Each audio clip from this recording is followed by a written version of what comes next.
waxay ka jawaabi doontaa is-hortaagii ay soo qadimeen qareenada eedeysana Cabdicasiis Axmed Gurbiye maxkamadda gobolka Banaadir markay dhageystay is-hortaaga qareenada difaaca eedeysanaha taasoo ay ku doodeen inaan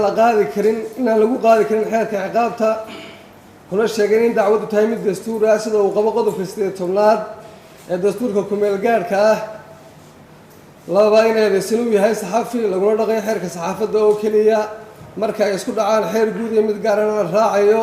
xeerka gaarkaas uu qabo qodobka 18aad ee xeerka ciqaabta Soomaaliyeed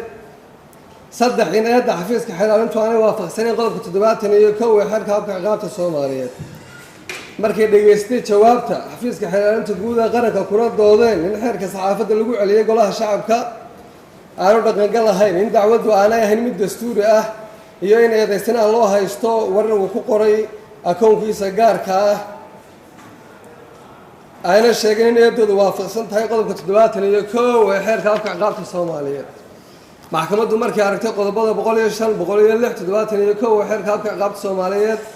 qodobka 18aad iyo 109aad c ee dastuurka ku-meel gaarka qodobka 5aad xarafka qa ee xeerka saxaafadda qodobka 19aad xeerka saxaafadda waxa uu cadaatay in eedan loo haysto eedeysanuhu aanay ahayn mid dastuuri ah sida ku cad qodobka 109aad c ee dastuurka ku-meel gaarka qodobka 18aad ee dastuurku waxa uu sheegayaa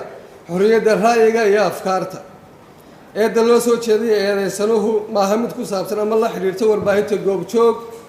ee uu ka mid yahay mas-uuliyiinteeda ee waa mid ku saabsan war uu ku qoray